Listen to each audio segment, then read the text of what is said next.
Welcome back, and thank you for staying with us. It's Mental Health Awareness Month, and that's all that we're talking about when it comes to health this month.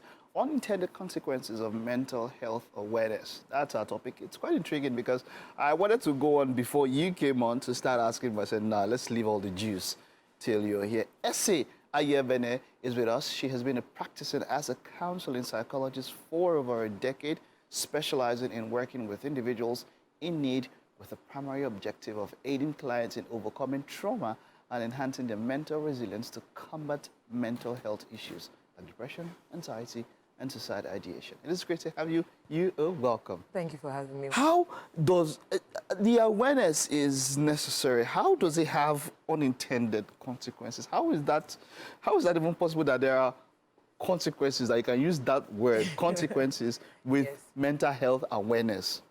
As much as we want information about it and we're giving out information, there are some things that you can't just avoid.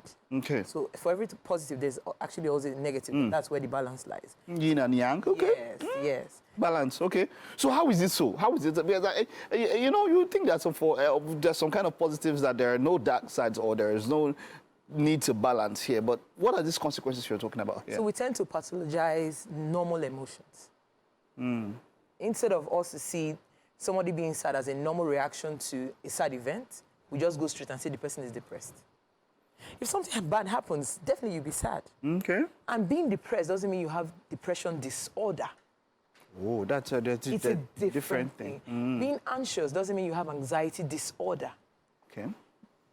You like things being a particular order doesn't mean you have OCD. You just see people just giving labels, and I'm like, oh yeah, labeling. Okay, Yeah. so that is one. Yeah. I like that now. Yes, I agree with you. Titi was just mentioning something that you know, people use the word PTSD too. You know, they flippantly, as Yes. it were. You use some of these labels that are strong quite flippantly. But if I was to ask here, at what point do you think sadness gets into depression? If I just wanted to add, or so a depression disorder, as it were.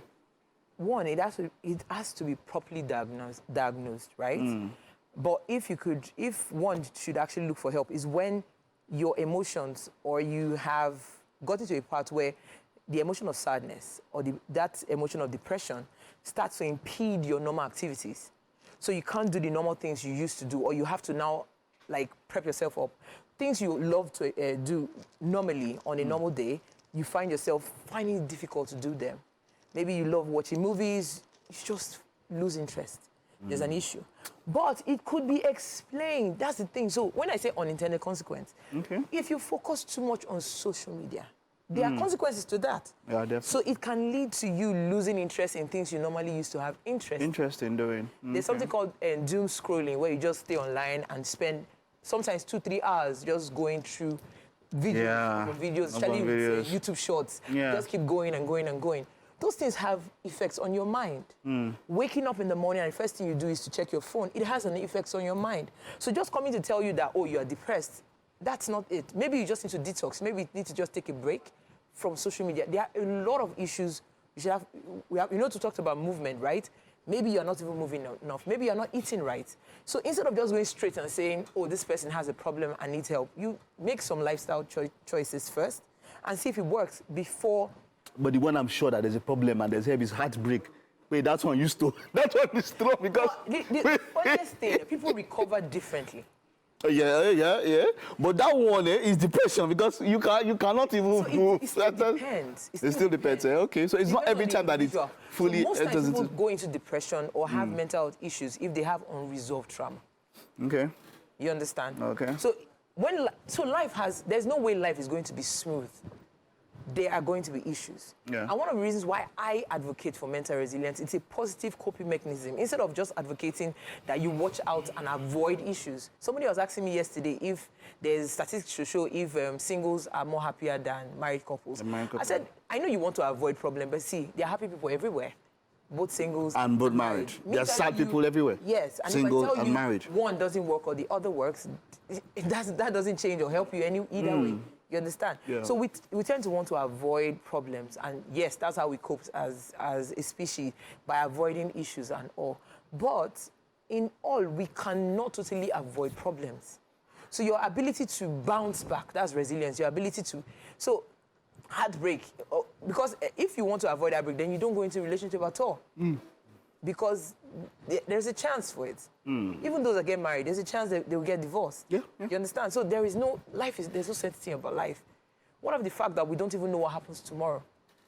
You understand? Somebody here today might not be here tomorrow. Tomorrow, yeah. So your ability to be able to cope with all these life issues that you can't plan for. Now, I don't know if I've said it recently, but I keep saying there are two things. One you can control, one you can't control. So you have to separate things you can't control from things you can't control. Anxiety comes from when you try to change things you can't control. For example, I'm coming here and I'm already late. I keep checking my phone. That's anxiety, right? I can't change the fact I'm already late. So what I do, I switch up my phone, and anytime I get there, I get there. Do you understand? It makes me more relaxed, but I keep checking my check. So I'm like, I'm suffering from anxiety, I'm having panic attack, and the real truth is I'm not managing my emotions. I hope this is not digressing here. How about workplace depression? It happens. Because that one's a strong one also. Yes. So people are looking at me now. An onset of burnout. This one is not burnout. What if workplace depression, number one? Yeah. You say your salary is not enough. That's it's never enough. You think is that? It's never enough. Some people is enough, and then maybe you feel that you are doing. Shocked. You feel like you are doing more. Yeah. That some people feel like I'm doing too much more than this person. Different issues could cause that workplace depression and all of that. And there are some things that my producer say that's not depression. Let me say sometimes. What do you call it? So sometimes what we actually term as depression is the fact that you don't have a long-term plan. So you are depressed about where you are because you can't see anything beyond it. Do you understand? So there are expectations for what work life is. A lot of us were given the wrong impression. You go to school, you get out, you get a job, you're fixed for life. Is that how real life works? It doesn't work that way. You get into a work environment, you're excited for the first 1, 2, 3 years. After a while, that excitement phases out. You need to have something else. Do you understand? Yeah. So sometimes it might just be you've burnt out your time in that space. Your mind wants you to push beyond where you are. That's why if we start talking about depression, this is how depression looks, we will misdiagnose a lot. I understand that fully. Apart from labels, is there any other classification you want to mention when it comes to the consequences of mental health awareness, apart from labels? One of the things I wanted to talk about is we need to improve our messaging. Like I said, we tend to talk about depression and not talk about depression disorder. So there are two different things. So we need to improve when does it enter disorder? Disorder is when, yes, you can't do your normal activities and impedes your everyday activities. Even up to brushing of teeth, taking a bath. Yes. It's heartbreak. That one happens, You don't brush teeth. That's what I'm saying. So having heartbreak.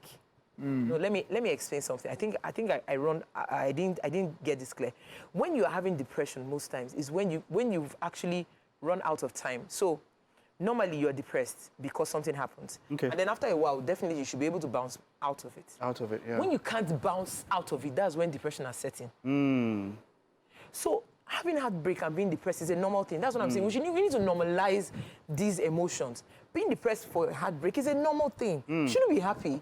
After a while, when you can't bounce back by yourself, it becomes a problem. That's when there's a problem. Or somebody dies, and then the burial is taken. Burial is for the living, not for the dead, actually.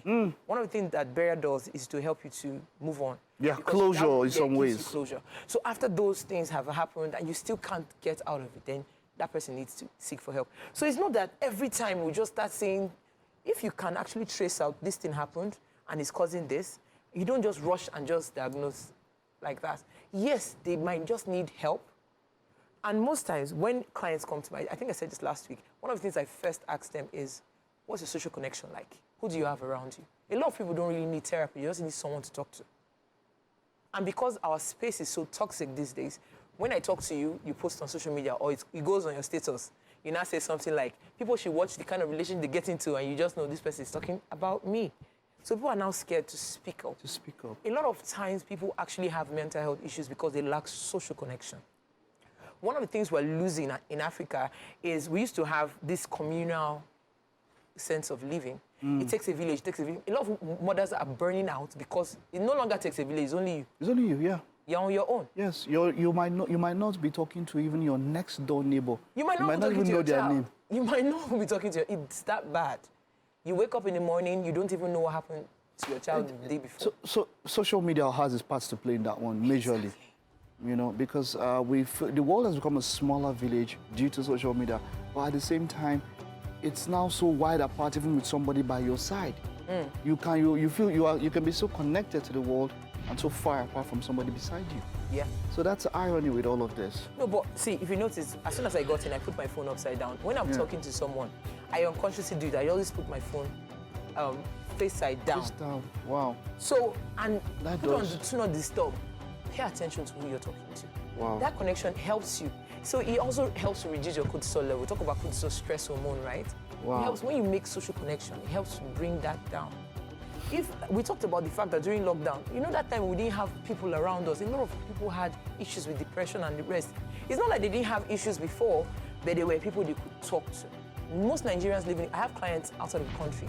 As soon as you leave the shores of Nigeria, you now realize that this thing that we have here, you don't have it over there. Ese, it's always expository anytime we talk to you. Thank you for all of that you're doing. And of course, we're looking forward to having you the rest of the month as we go on. Well done. Thank you very much. Hope you were able to learn one or two things there. We'll take a time out now. Stay with us. We will be back in a jiffy.